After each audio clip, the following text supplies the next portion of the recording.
자, 오늘 말씀에 근거하여 나누기를 원하는 말씀의 제목이 있어요. 은혜와 진리. 우리 한번 한 음성으로 하겠습니다. 은혜와 진리. 네, 그렇습니다. 자, 오늘 이 새벽에 우리는 기도하기 위해서 모였어요. 왜냐하면 우리가 간절히 주님 앞에 기도할 때 주님께서 우리의 기도에 응답하시기 때문이죠. 특별히 우리는 대한민국의 미래의 주역이 될 다음 세대를 위하여 기도하기 위해서 모였습니다. 하나님께서 우리의 기도를 들으시고 응답하실 줄로 믿습니다. 저는 우리 교회 모든 교우들과 함께 우리 영유아부, 그리고 유치부, 초등부와 청소년부와 청년부가 정말 하나님 기뻐하시는 모습으로 성장하고 성숙되기를 간절히 바라며 응원합니다. 우리 함께 우리의 다음 세대를 위해서 힘찬 격려의 박수를 해주시면 고맙겠습니다. 감사합니다.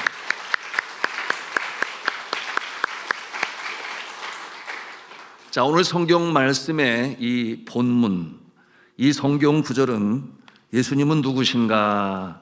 그분의 이 아이덴티티, 정체성에 대해서 우리에게 말씀하고 있습니다.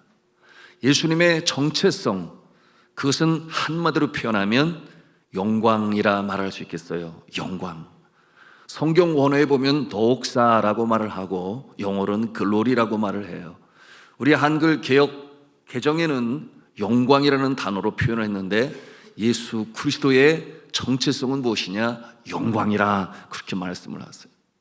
그런데 이 영광은 크게 세 가지의 모습으로 그 정체성을 우리에게 보여주고 있습니다.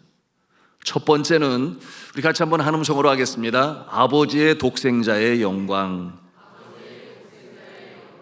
예, 하나님의 유일한 아들로서의 영광이에요. 여러분, 하나님의 유일하신 아들, 그래서 성자 예수님이라고 표현을 합니다. 세상 어디에도 이 Son of God, 하나님의 아들은 오직 예수님 한 분뿐이세요. 그 영광을 우리 예수님은 가지고 계신데 세상 사람들은 4대 성인을 운운하면서 공자와 석가와 마호메트 옆에 예수 그리스도의 이름을 놓고 성인 중에 한 분이다 이렇게 표현을 하지만 여러분, 그 영광에 있어서 여러분, 그 성인들과 예수님의 차이는 하늘과 땅의 차이를 가지고 있어요.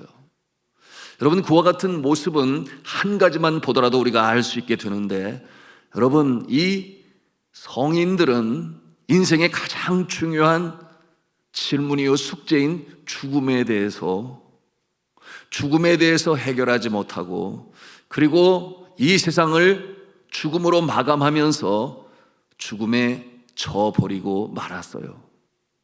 여러분, 그러므로 그들의 무덤이 이 세상에 여전히 존재하고 있으니 공자의 무덤은 중국의 치푸에 있습니다. 석가모니의 무덤은 물론 화장을 했기 때문에 그 무덤은 없지만 화장을 한 장소가 여전히 성지로 많은 사람들이 찾게 되니 인도 북부지방의 이 쿠시노거르라고 하는 지방의 사라 상수나무 아래에서 열반하였다. 그렇게 화장한 자리가 있습니다. 그런가 하면은 마호메트의 무덤은 어디에 있는가? 여러분 아시는 대로 사우디아라비아의 메디나에 있어요. 여러분, 그들은 이처럼 죽음에 대한 문제를 해결하지 못하고 죽음에 져서 그렇게 인생을 마감하고 말았습니다. 자, 그런데 예수님의 무덤은 없어요. 있다면 빈 무덤이에요. 왜 그렇겠습니까? 예수 그리스도께서는 사망에 쏘는 것을 이기시고 다시금 살아나셔서 죽음의 문제를 해결하시고 또한 부활의 첫 열매가 되셨으니 그를 믿고 따르는 자는 마찬가지로 영원한 생명을 얻게 하셨습니다. 예수님께서 이루신 일이에요. 일 하나만 보더라도 우리 예수님은 하나님의 아들의 독생자의 영광을 지니셨고 그 영광을 이루셨다, 우리가 보게 되는 것입니다. 이와 같은 모습은 세상의 이 성자들과 비교하여 완전히 달라도 너무나 다르신 거예요. 예수 그리스도의 독생자의 영광, 우리는 그것을 기억할 수 있어야 하겠습니다. 자, 그런가 하면 두 번째로 이 영광은 어떠한 영광이었는가? 한 음성으로 하겠습니다. 은혜가 충만하신 영광. 네, 여기에서 이 은혜라고 하는 이 단어는 성경 원어에 보니 카리토스라고 하는 이 단어를 사용했는데 그 뜻이 관대함, 자비로움, 이와 같은 뜻을 가지고 있어요. 그러니까 자비로움과 관대함이 충만하신 예수 그리스도, 그것을 영광으로 우리는 볼 수 있습니다.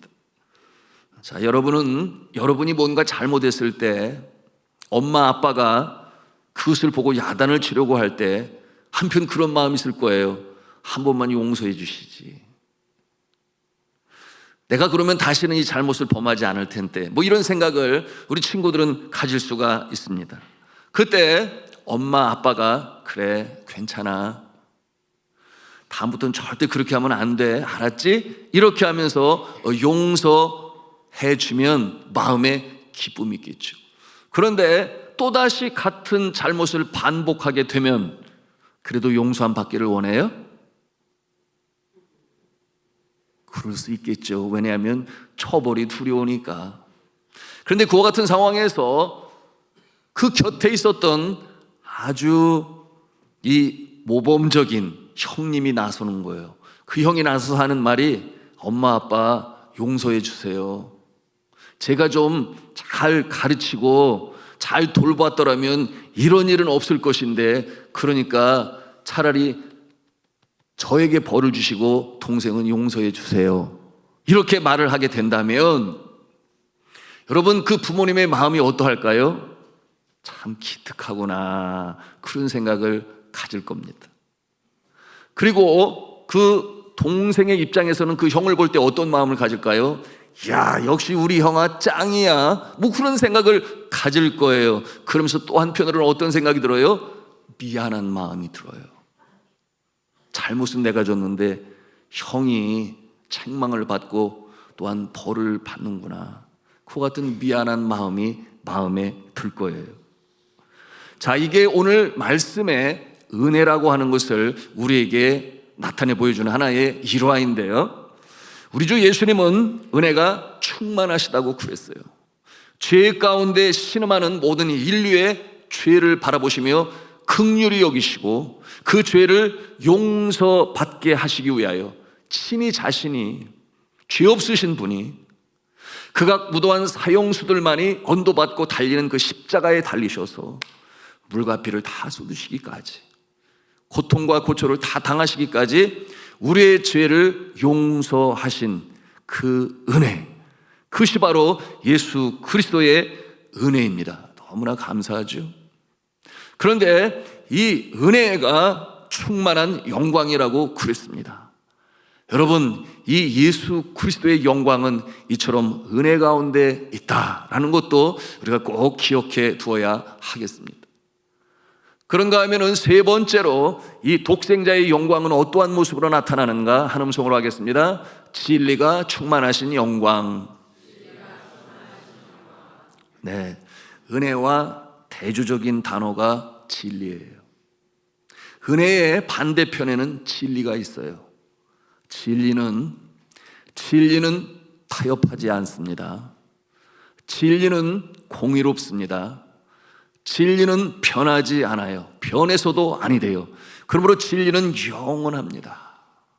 이것이 진리예요. 진리는 공의 가운데 서 있기 때문에 그 모습은 빛이라고도 말할 수가 있겠습니다. 자, 그런데 우리 주님은 진리가 충만하신 분이시다, 그것이 영광이라 그랬어요. 우리가 예수님의 모습을 닮아가야 하겠습니다. 제가 어릴 적에 여름철이 되면 학교에서 집에 가는 길에 배가 몹시도 고팠어요. 그런데 그 길가의 밭에 이 참외가 노랗게 익어가는 모습을 보면 얼마나 침이 꼴깍꼴깍 넘어가는지 몰라요. 그러다가 유혹을 견디지 못해서 친구들과 함께 들어가서 이 노란 참외를 따는데 허리를 굽히지 않고 발로 다 이렇게 툭툭 차요. 그럼 절로 떨어져 나가게. 그러면 이제 순간 짚는 거죠. 왜냐하면 그거를 이렇게 하기가 그러다가 주인이라도 보면 큰일 나니까. 그래서 참외를 가지고 길섭에 여전히 응달이라 그런지 이슬이 마르지 않은 곳에 참외를 이렇게 쓱쓱 씻어요. 그래가지고 껍질째 이렇게 씹어 먹으면서 집에를 오는데 그 맛이 꿀맛이었어요. 얼마나 맛있었는지 몰라요. 그때는 다 그렇게 배가 고팠죠. 그런데 주인이 아는지 모르는지 잡으려 오지도 아니하고 그저 그런가 보다. 여러분, 이게 은혜겠지요? 그런데 때로 진리는 너무나 필요합니다. 저의 형이 고등학교 때 보충 수업을 마치고 나면 어두워져요. 그런데 집에 오는 길이 6km나 되니까 그 길이 먼 길인데 길 옆에 배가 노랗게 익어가는 거예요. 그러니까 너무나 배가 고파서 친구와 함께 하루는 작정을 하고 그 안에 들어가서 배를 따서 먹기 시작했는데 그 자기 거 아니잖아요. 주인은 얼마나 정성을 들여서 키우겠어요? 그런데 누가 보지 아니하고 달밤에 아주 마음 편하게 아주 실컷 맛있게 너무나 많이 먹었어요. 그런데 너무나 많이 먹고 나면 따라오는 것이 생리적인 현상인데, 그래서 그 안에서 볼일을 보게 되었어요. 그리고 집에 돌아와서는 아주 잠을 달게 잤는데 그 다음날 문제가 터졌어요. 학교에 가니까 교장 선생님이 부르는 거예요. 그러면서 너 어젯밤에 아무개시 댁에서 그 가수원에 가서 배 따먹었지? 이렇게 얘기를 하는데 보니까 그 주인이 와가지고 자신을 정확히 찾아낸 거예요. 자기 친구는 안 찾아내고. 그래서 그 당황스러운 상황에 벌도 받고 그리고 마음에 두려움도 가졌지만 아무리 생각해도 어떻게 나를 그렇게 쪽집게 짚듯이 나를 찾아냈을까, 그런 의아함을 갖게 되었는데 그럴 만한 이유가 있었음을 나중에 알게 되었어요. 볼일을 보고 나서 휴지를 사용해야 되는데 당시에 휴지가 없으니까 가방에 있는 공책장을 찢어서 닦게 되었는데 하필이면 겉장으로 찢어서 닦아가지고 겉장에는 정확하게 어느 학교 몇 학년 몇 반 이름까지 써 있으니까 아주 가장 확실한 증거를 남긴 것 아니겠어요? 여러분, 그 일로 인하여 그 다음부터는 다시는 그 한밤중에 남의 가수원에 들어가서 배를 따먹는 일은 없었다 그랬어요. 여러분, 이와 같은 모습은 바로 이 진리의 실천이 되는 것입니다. 예수님의 영광은 은혜와 진리가 충만한 영광이었어요. 은혜는 죄를 용서합니다. 그러나 진리는 죄를 밝혀냅니다. 진리가 없는 은혜는 있을 수가 없고 은혜가 없는 진리도 있을 수가 없어요.